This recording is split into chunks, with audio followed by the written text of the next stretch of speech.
You know, and the most important asset we all have is our time. Now, you're here today, right? You're taking up your time. Time is money, okay? So what I'm going to try to do is just give you three themes that I relied on to develop the business I developed. And, you know, the first one is compassion. You know, how do you develop compassion? Now, I had a problem is I couldn't read. I graduated high school on a 4th grade reading level. I was looking at a dictionary one day and I asked my father what the N meant at the end of a word, because I didn't know what it meant a noun. And so I was pushed through school because I was such a problem. And I had a speech impediment. I was always anxious. I was always moving around, dyslexic. I put numbers backwards and everything. So I was really not very good in school at all. So the thing that really had a big impression on me is a book called The Family of Man, because it was pictures. It was 580 pictures of different people around the world. And because I couldn't read, this book had a great influence on my desire to, you know, to become a compassionate person. Because what I did is I went and I bought a camera. I bought the first Singer reflex camera in 1965-66, and I kept it in my plumbing truck. And wherever I went in Bridgeport, I would take my camera and I would take pictures of people, you know? And I think that discipline of working through the camera lens, looking for people or their problems, their happiness, I really developed my compassion by taking those pictures. The other thing that really helped me, you know, was really my father. You know, you don't pick your father, you don't pick your mother. You're stuck, you know, one way or another, okay? You know, sometimes good, sometimes bad, but, you know, it is what it is. But my father was just a very compassionate person. And the story that he told me that I always carried out throughout my life is that he was working in Tennessee as a plumber during World War II. He was working on the plant where they were building the nuclear energy in Tennessee. He was a plumber. And every day they would take a bus that went for about 5 miles out to where the factory is and then 5 miles back. Okay? And one day they were coming back, you know, it's the end of the day, it was August, and a black man went to get on the bus and some white guy from Tennessee kicked him off the bus. He says, "You walk." Okay? And my father says that put such a pit in his stomach that he couldn't eat that day, and he never got that feeling out of him. And I always have this image of my dad in a bus, a handsome black hair, driving a school bus with a dust, and a black man standing there having to walk 5 miles. Okay, so that little story had a tremendous input on me. But most of the things that I learned as a plumber, and I built my business from being a plumber. Service is first you have compassion, then you have to understand service, okay? What it means to service other people. And I really learned that at Mrs. Monroe's house. Mrs. Monroe was a mother that was on welfare in Bridgeport. And I always remember going to the house. It was a gray house. It had a black door, a screen door, and no glass in the screen door. I knocked on the door. Mrs. Monroe opened the door. And she had 3 beautiful little boys, all in white little shorts, and they were crying their eyes out because they couldn't use the bathroom. They couldn't use the toilet bowl. Okay? So I went there, and I'm cleaning out the toilet bowl, like, you know, like this, with an auger.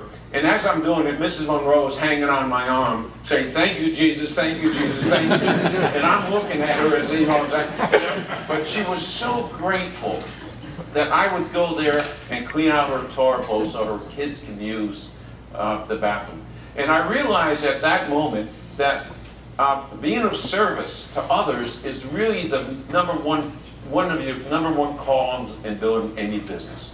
You're there to service other people. And I always remember Mrs. Monroe, because that's where the seed was planted, that you can have a very wonderful, successful life if you're dedicated to the service of other people. 1990, worst year of my life. 1990, I woke up one day and I owed the bank $62.5 million personally. I owed vendors about $7 million, like plumbers and carpenters and lawyers and architects.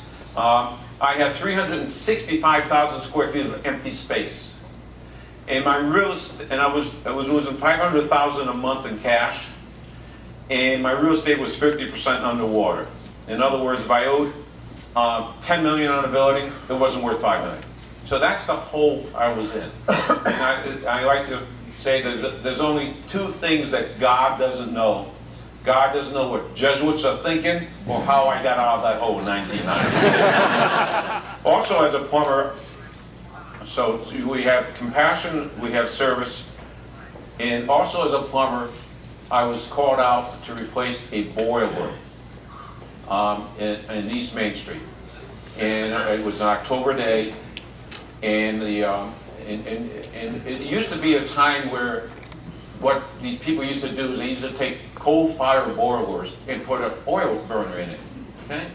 And so it was leaking, and I told the lady I had to replace it, and so she says, can you do it? I said, yes, I can do it right now for you. And I went around and I counted the radiators, because if you count the radiators, the height of the radiators, you know how much heat you have to buy. So I would call Lipnick Plumbing Supply, Murray Lipnick, and I said, Murray, please come out and send someone after lunch and bring a boiler, 300,000 BTUs, whatever it was. And I went down there and I took out the boiler by myself. And the way I did it was I took two hammers, and if you hit the fitting at the same time, two 5-pound hammers, the fitting would pop, so you could save the threads. You make the job easier for yourself.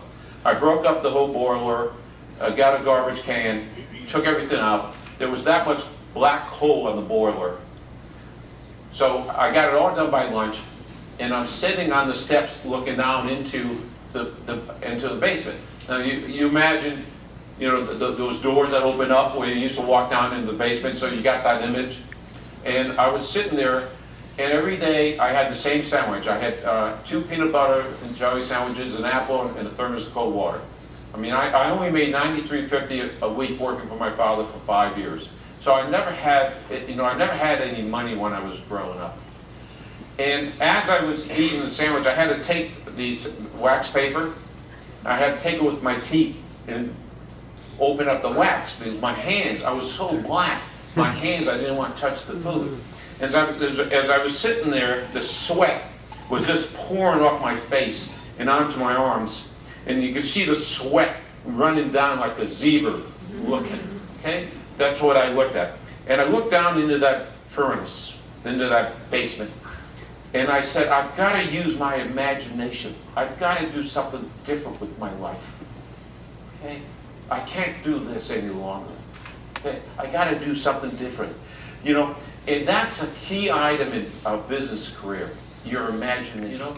And with your imagination, you can image yourself as a better person, become a better person, a better father, become a better father. You know, St. Thomas Aquinas says, see what you are, become what you see. See what you are, become what you see. He means by that is that you are in the image of Christ, become Christ-like. Do Christ-like work. Be a good person. Image yourself as a good person. In the real estate business, you really have to think on your feet, you know? And you have to know the 5 F's in business, the 5 F's, you know? You gotta have fun, you gotta be friendly, you gotta be fast, you gotta be focused, and you gotta be flexible. Those are your 5 F's. Okay? Thank you so much.